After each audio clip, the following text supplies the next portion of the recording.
Hi there, it's Ife George. Welcome to day 10 of our journey to transformation. Today, we're exploring something that might seem simple, but can be deeply challenging for many, right? We're exploring self-love and self-acceptance, right? I believe that true transformation grows from self-compassion and the ability to truly accept who we are, even with our imperfection, right? I understand that loving ourselves isn't always easy. We all have those days when self-doubt will creep in on us, when we feel like we're falling short, when we're not just where we think we should be, right?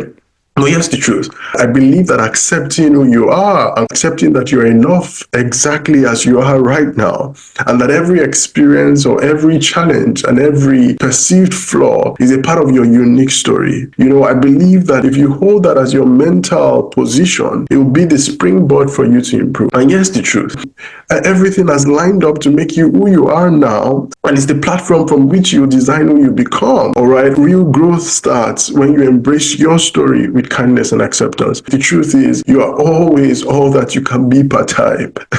With everything that you know, you are everything you can be per time. But that doesn't define all you can become in time. I want you to get that. With everything that you know, you are everything you can be per time, but that doesn't define all you can become in time. I believe that with the more a person knows and with their understanding of the reason why they should advance or improve, their growth is defined. Now, the idea is that where you are at the moment is where you know you can be. Where you are at the moment is where all of what you have experienced has brought you to. Where you can be or who you can become is all of what your commitment to growth will take you to.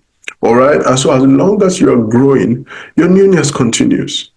As long as you're growing, your newness continues. You know what you know at the moment. You never know what you can become, but it's accepting who you are and where you are that gives you the springboard to who you become. So just in case you're wondering why I'm focusing on self-acceptance, on self-love, in this transformation challenge, I am because I believe that self-love is the foundation for real change.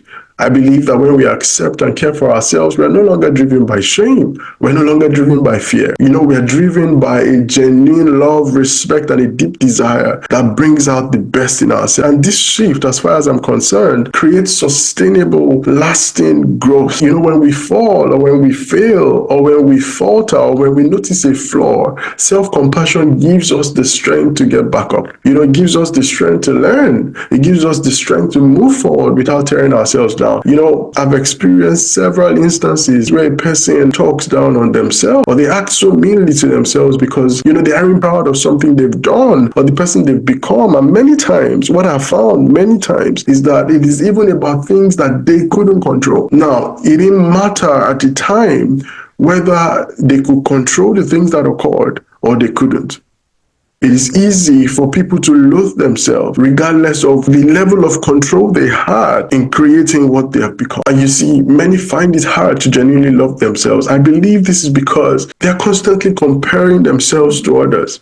And the truth is, the moment you continue to compare yourself to others, you are likely going to fall short. And so the energy to love yourself is converted to shame and feeling of inadequacy and sometimes even hate.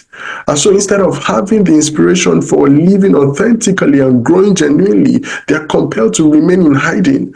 The truth, does a person light a lamp and put it under a cover? No, every light that is lit is supposed to shine. Every light that is lit is supposed to be exposed to give light to a room, to give light to a place.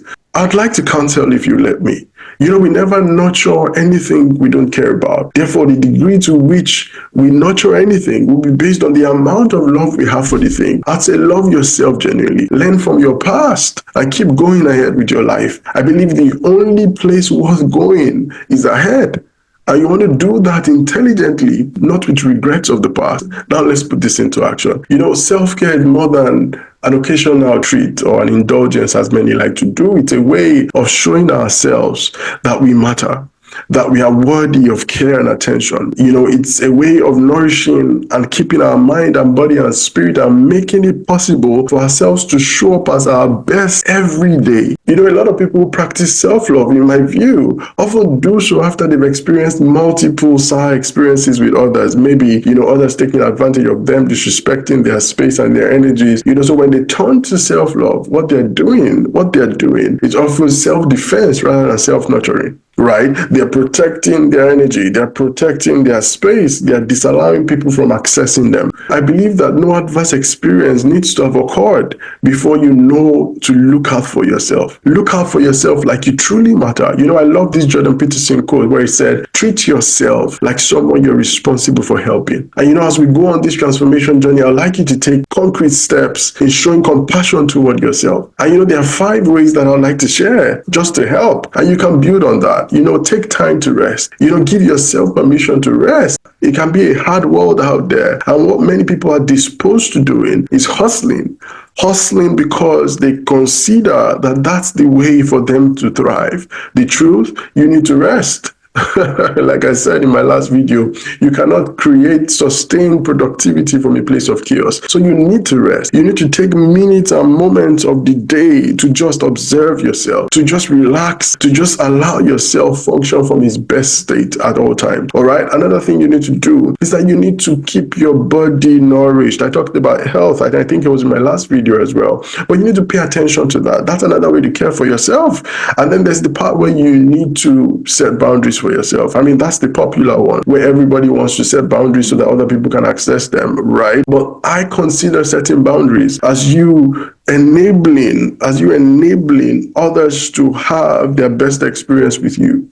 Right? So, of course, you're going to have to define the way that people can engage you and the way that people can access you. But the idea is that for all who understand it, they have their best experience with you. They meet you having your best self and your best energy to give every time they engage you. All right. Another thing you want to practice is gratitude. We spoke about that already. The more you stay grateful, the more you consider things about yourself that you appreciate, the more attuned with the right energies of your life you'll be. It can be your strengths. It can be even a weakness, right? It can be things that you achieve through the day, but you want to commit to gratitude, daily gratitude, all right? And the final one I have to share with you, you can find the rest for yourself, is speak kindly to yourself. I spoke about positive self-talk in one of the past videos. You want to speak kindly to yourself. You want to encourage yourself daily. You want to affirm yourself daily. You want to drive yourself with positive words daily, with inspiring and motivating words daily. You want to make these actions regular. All right, and schedule the ones you think you're going to forget. The idea is that you're training your mind to begin to see yourself as someone who's worth taking care of. Remember that self-love, self-acceptance, and self-care aren't about you just indulging yourself. They're about you respecting yourself as you curate this path to transformation. And so today, I want you to commit to embracing yourself fully, just as you are. Embrace yourself fully. That's where transformation begins. And then you decide what areas of your life you need to improve on, and then commit to nurture yourself as someone you're responsible for helping. Thank you for investing in yourself. Thank you for trusting in this journey to transformation. Let's keep growing. I'll see you tomorrow.